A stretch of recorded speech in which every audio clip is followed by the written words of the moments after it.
Dead by Daylight has absolutely cooked with this developer update with a major update to the Nightmare, which we'll get to in a second. Let's take a look at everything else that they have whipped up for us. The realm repeat prevention. Essentially, if you're tired of getting the same realm every single game, that's no longer going to be an issue. Deep Wounds also got a pretty massive update. To clarify some things, they've implemented a visual update similar to the anti-face camp bar. So in the bottom, it's much easier to track when you actually need to mend yourself. They also reduced the blood splatter and darkening effect that appears when you're in the Deep Wound state.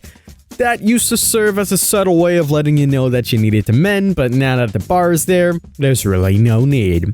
If you ever wanted to play a character for absolutely free, now with the new free character trial system, you're able to do that. Dead by Daylight has a massive growing roster of characters that makes it really complex to make sure you're getting every single character and all 3 unique perks, and switching over to Killer, there's a lot to learn and to master. So they're very excited to launch a new system which will allow you to use specific characters for free during an event period while in the event queues. This is also going to help out the events because now we can have events themed around specific chapters. So just wait till FNAF comes out and we have an entire FNAF themed event. That's going to be super duper cool. And finally, they have absolutely cooked with the Freddy update. I'll have a video for you guys tomorrow actually showcasing the Freddy changes and everything like that, so stay tuned. But let's go over all of the major changes for the Nightmare, which frankly takes him from a very, very low tier to a very high tier. The biggest change that we have is you can now press the active ability button to swap between the Dream and the Snare palettes. This means that you can swap between the Dream Snares and the Dream Palettes at any given time instead of using 2 different add-ons, which is phenomenal. Obviously, this is pretty complex, so how will it work? Well, Dream Snares now move at 12 meters a second with a cooldown of 5, and they can go through walls and up the stairs, but not off of ledges. Dream Snares now have a unique interaction with survivors, whether they're asleep or awake. Sleeping survivors will be hindered for 4 seconds, while awake survivors will gain 30 seconds on their sleep meter. This is absolutely huge. So if you're sleeping, pretty much the same effect. You get hindrance, but if you're awake, your sleep meter goes up. How about those Dream Palettes? Well, now, Dream Palettes can be triggered to explode in a geyser of blood. The explosion occurs 1.5 seconds after activations with a 3-meter radius.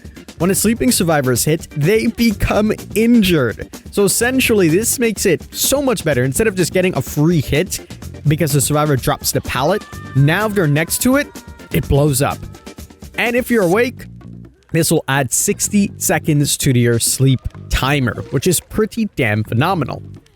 Next up, we have the Nightmare can now teleport to completed, blocked, or end game generators, as well as any survivor healing during the dream world.